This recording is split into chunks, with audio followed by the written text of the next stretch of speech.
Tu es avec quelqu'un qui prend de la distance, qui a besoin d'espace, qui fuit quand ça devient sérieux. Et tu te demandes comment t'adapter à son fonctionnement pour qu'il reste. On te parle de style d'attachement, d'évitant, d'anxieux, de stratégie pour ne pas le faire fuir. Mais aujourd'hui, j'aimerais qu'on fasse un pas de côté. Parce que la vraie question n'est peut-être pas comment t'adapter à lui. La vraie question, c'est pourquoi tu veux t'adapter à lui. J'accompagne beaucoup de femmes et aujourd'hui je voudrais te parler de Claire. Claire est brillante, sensible, intelligente et pourtant elle tombe toujours sur le même type d'homme, présent au début, puis distant. Claire est avec quelqu'un qui au début était très présent, messages, projets, connexion forte. Puis petit à petit il a commencé à prendre de la distance, pas brutalement, juste assez pour que Claire commence à douter. Alors Claire fait ce que beaucoup de femmes intelligentes font. Elle cherche à comprendre. Elle commence à analyser. Elle lit. Elle écoute des podcasts.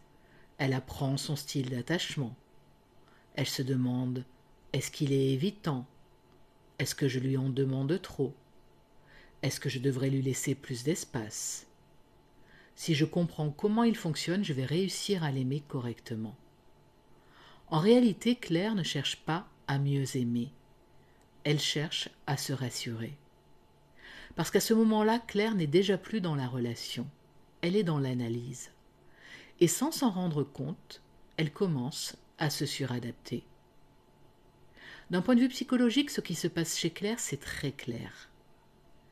La distance de l'autre réactive une vieille peur. Et si je n'étais pas assez? Alors Claire ajuste. Elle parle moins. Elle minimise ses besoins. Elle devient cool, compréhensive, facile à aimer. Et plus Claire s'adapte, plus elle s'éloigne d'elle-même. Et plus elle s'éloigne d'elle-même, plus elle ressent un vide. Ce vide, elle l'interprète comme un manque d'amour, alors qu'en fait c'est un manque de présence à soi. Quand on cherche à s'adapter à l'autre, ce n'est pas par amour, c'est par peur. Peur d'être abandonné, peur de ne pas être assez, peur de perdre le lien. Et s'adapter devient alors une stratégie inconsciente. Si je fais ce qu'il faut, je serai choisi. Le problème, ce n'est pas de comprendre l'autre. Le problème, c'est quand comprendre devient une manière de s'effacer. D'un point de vue des neurosciences, le cerveau de Claire est en alerte. La distance de l'autre active son système d'attachement à elle. Son cerveau limbique envoie un message simple: danger, lien menacé. Et quand le cerveau cherche la sécurité, il pousse à une chose: s'adapter pour maintenir le lien. Claire ne s'adapte pas parce qu'elle aime trop. Elle s'adapte parce que son cerveau cherche à calmer l'angoisse. Le problème, c'est que plus elle s'adapte, plus son cerveau apprend une chose: pour être aimé, je dois m'effacer. D'un point de vue des neurosciences, c'est très intéressant. Quand tu es face à quelqu'un d'évitant, ton cerveau interprète la distance comme une menace. Ton système d'attachement s'active. Ton cerveau limbique cherche une chose: la sécurité. Et pour retrouver cette sécurité, il te pousse à t'adapter, à anticiper, à contrôler. C'est un peu comme si ton cerveau disait: si je comprends toutes les règles du jeu, je ne perdrai plus jamais. Sauf que l'amour, ce n'est pas un jeu d'échecs. Imagine Claire tenant une corde.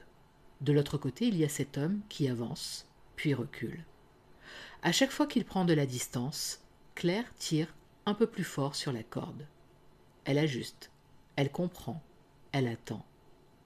La corde ne se casse pas, mais elle brûle ses mains.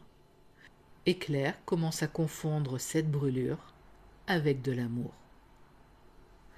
Aimer un évitant en s'adaptant sans cesse, c'est comme retenir quelqu'un qui s'éloigne en tirant sur la corde. Plus tu tires, plus la corde te brûle les mains, et plus l'autre s'éloigne.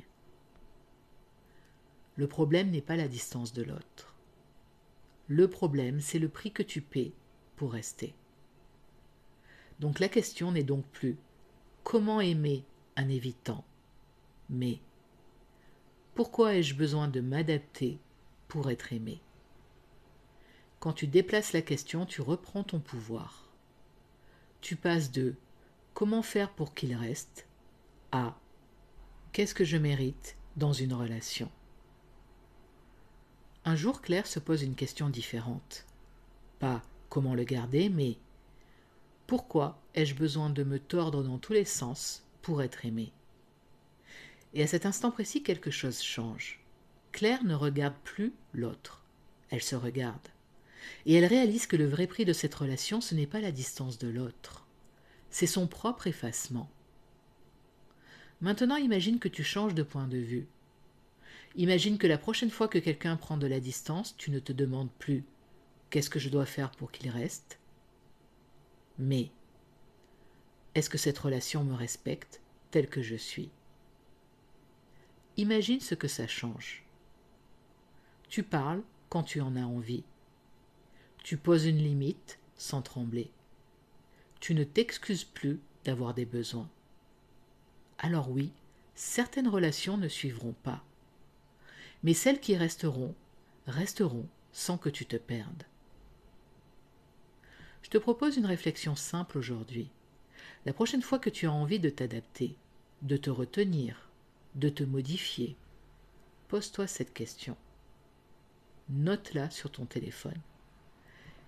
Qu'est-ce que je suis en train de sacrifier pour garder ce lien? Je répète, qu'est-ce que je suis en train de sacrifier pour garder ce lien? Ce n'est pas une question pour quitter l'autre. C'est une question pour te retrouver. Comprendre les styles d'attachement, c'est intéressant. Mais comprendre pourquoi tu t'adaptes, c'est là que commence la vraie transformation. Se comprendre soi-même, c'est transformateur. Parce qu'à partir du moment où tu n'as plus besoin de t'adapter pour être aimé, les relations changent. Si tu veux aller plus loin, télécharge sous la vidéo, tu trouveras les liens. Il y a 2 cadeaux. Le premier, c'est ton toxibaromètre relationnel et le quiz révélation pour déterminer si tes relations sont saines ou toxiques. Ton deuxième cadeau, c'est ton profil intime relationnel, ton profil intime amoureux, pour découvrir quel archétype tu incarnes dans tes relations. Parce que comprendre, c'est le début du changement. Je vais te poser une dernière question. Et toi aujourd'hui, qu'est-ce que tu fais en amour pour être choisi, alors que tu pourrais commencer par te choisir? Est-ce que tu veux encore apprendre à t'adapter à l'autre ou commencer à te choisir dans tes relations? Prends le temps de répondre à ces questions. Et abonne-toi pour mieux comprendre ton Love Code.